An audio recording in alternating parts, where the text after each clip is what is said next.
This is a dramatized version. History is far more mysterious.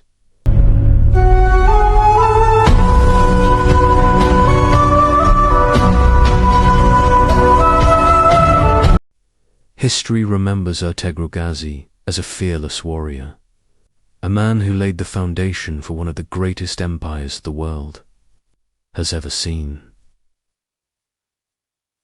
But here's the strange part. While his battles are remembered, while his courage is celebrated, history goes almost silent when it comes to his death. How did Ertugrul Ghazi really die? Why is there no clear record of his final moments? Tonight, we uncover the mystery behind the last days of a legend. Ertugrul Ghazi was the leader of the Kai tribe, a small Turkic clan struggling to survive in a brutal medieval world. This was a time of constant war, when tribes rose and vanished overnight. Ertugrul wasn't born into power. He earned it through loyalty, courage, and strategy. He fought against Mongols, rival tribes, and powerful empires, not for glory, but for the survival of his people. And unknowingly, he was preparing the ground for his son, Osman Ghazi, the founder of the Ottoman Empire. Without Ertugrul, there may have never been an Ottoman dynasty. For most great warriors, history records their deaths clearly, killed in battle, executed by enemies, or assassinated in betrayal. But Ertugrul Ghazi, there is no single confirmed account of how he died, no dramatic battlefield ending, no heroic last stand, written in stone.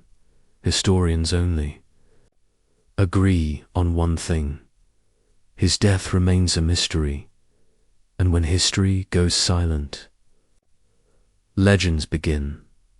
The most widely accepted theory is also the simplest. Ertugrul Ghazi likely died of old age.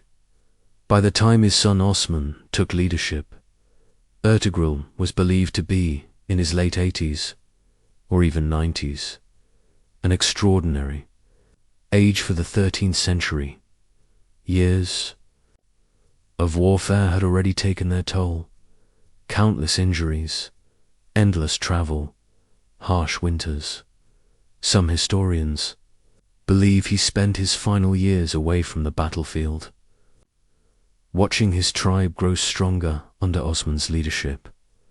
If this theory is true, Ertugrul didn't die as a warrior, but as a founder who lived long enough to see his dreams survive. Another theory paints a darker picture. Ertugrul Ghazi fought in numerous brutal battles, swords, arrows, infections, wounds that never truly heal.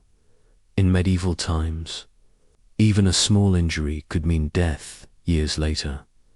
Some historians believe his body simply gave up, that his death wasn't sudden, but slow and painful.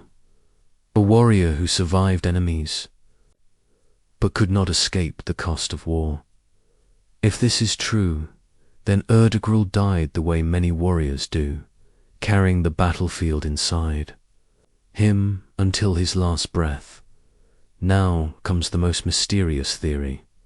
Some believe Ertugrul's death was intentionally left unclear. Why? Because legends are stronger when they don't end.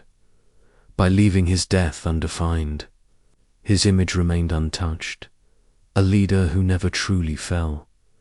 In many cultures, founders are remembered not by how they died, but by what they began. Perhaps his followers chose silence over truth. Perhaps history was rewritten, or never written at all. And in that silence, Ertugrul Ghazi became more than a man. He became a symbol. It is believed that Ertugrul Ghazi was buried in modern-day Turkey.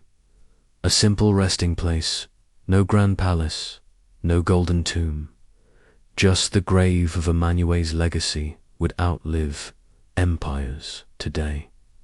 His tomb is visited by thousands, not because of how he died, but because of what he started.